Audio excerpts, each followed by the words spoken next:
Team വിശേഷത്തിനോട് ചോദിക്കട്ടെ, എങ്ങനെയുണ്ട് വിശേഷം കണ്ടിട്ട്? നിങ്ങൾ ആരെങ്കിലും ഔട്ട് കണ്ടായിരുന്നോ കംപ്ലീറ്റ് ആയിട്ട് സിനിമ? ഞങ്ങൾ കണ്ടു, കാണുമല്ലോ. ഡയറക്ടറും റൈറ്ററും കണ്ടു. നിങ്ങൾ സൂപ്പറാണോ? ആ പ്രതീക്ഷയിൽ തന്നെ ഒന്ന് തുടങ്ങാം. ഇതിന്റെ ടീസർ തുടങ്ങുമ്പോൾ നമ്മൾ അതിൽ പറയുന്നുണ്ട് നിങ്ങൾ ഓരോരുത്തരും നായികന്മാരാണ് എന്ന്. അതിലൊരു നായകനെ ഞാൻ പ്രസന്റ് ചെയ്യുന്നു എന്ന് പറഞ്ഞാണ് നായകന്റെ ഇൻട്രോ. കറക്റ്റ് ആയിട്ട് ഈ നായകനെ തന്നെ വിളിച്ചതിന്റെ കാരണം എന്താ? ഡയറക്ടറോട് ചോദിക്കട്ടെ. നമ്മളെല്ലാവരും, എൻ്റെ ചിന്ത ഞാൻ നായകനാണെന്നാണ്. നമ്മളുടെയൊക്കെ പേഴ്സണൽ സ്റ്റോറികളിൽ നമ്മളാണല്ലോ നായകന്മാർ. അതാണ് നമ്മളുടെ ഒരു ബേസിക് തോട്ട്. കാരണം നമ്മൾ എല്ലാ ആളുകളും അവരുടെ ലൈഫിൽ നായകന്മാരാണ് എന്ന് നമ്മൾ ചിന്തിക്കുന്നു. അവർക്കിടയിൽ നിന്ന്, കാരണം നമ്മുടെ ഇടയിൽ നിന്ന് പിക്ക് ചെയ്തെടുത്തവരാണ് നമ്മുടെ ആനന്ദ് മധുസൂദനൻ. നമ്മളിൽ ഒരാളാണ്, എൻ്റെ വീട്ടിലെ ആളാണ്, അപ്പുറത്തെ വീട്ടിലെ ആളാണ്. ആ ഒരു ചിന്തയാണ് അതിന് പിന്നിൽ. അത് കറക്റ്റ് ആയിട്ട് റൈറ്ററിനെ തന്നെ നായകനാക്കാൻ തീരുമാനിക്കും. റൈറ്ററിനെ തന്നെ നായകനാക്കാനുള്ള കാരണം എന്താണെന്ന് വെച്ച് കഴിഞ്ഞാൽ, നമ്മളുടെ റൈറ്റർക്ക് ആക്ച്വലി കഥ പറയാനറിയില്ല.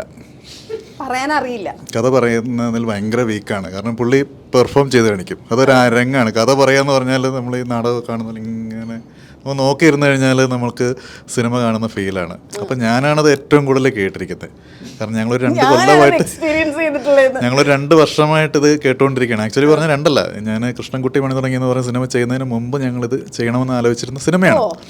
പിന്നെ കോവിഡ് വന്നപ്പോൾ നമുക്ക് ഇതിനകത്ത് കുറേ ലൊക്കേഷൻസ് ഒക്കെ ഉണ്ട്. ഇവിടെ തന്നെ, നാട്ടിൽ തന്നെ, എറണാകുളമൊക്കെ ആണെങ്കിലും കുറേ സ്ഥലങ്ങൾ കാണിക്കേണ്ടതുണ്ട്. പ്രാക്ടിക്കൽ അല്ലല്ലോ. അപ്പം ഞങ്ങൾ മറ്റേ പടം ചെയ്തു, കൃഷ്ണൻകുട്ടി ചെയ്തു. അത് കഴിഞ്ഞ് ഞങ്ങൾ തിരിച്ച് ഇതിലേക്ക് വന്നു.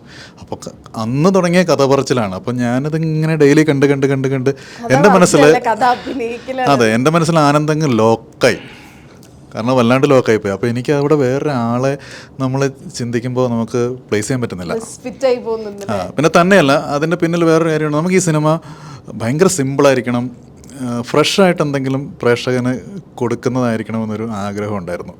അതുകൊണ്ടാണ് നമ്മൾ ആ ഫ്രഷ്നെസ്സിന് വേണ്ടിയാണ് ആനന്ദിനെ കാസ്റ്റ് ചെയ്തതും. പിന്നെ ആനന്ദ് ചെയ്യും, കാരണം അത് നമുക്ക് കഥ നറേഷനിൽ അത് മനസ്സിലായിരുന്നു. ഭയങ്കര സിമ്പിളാണ് സിനിമ. വിശേഷം ഒട്ടും കോംപ്ലിക്കേറ്റഡ് അല്ല, സിമ്പിളാണ്. കഴിഞ്ഞിട്ട് എങ്ങനെയുണ്ട് ആ അഭിനയം? അവിടെയും ഉണ്ടായിരുന്നോ സ്ക്രീനിലും?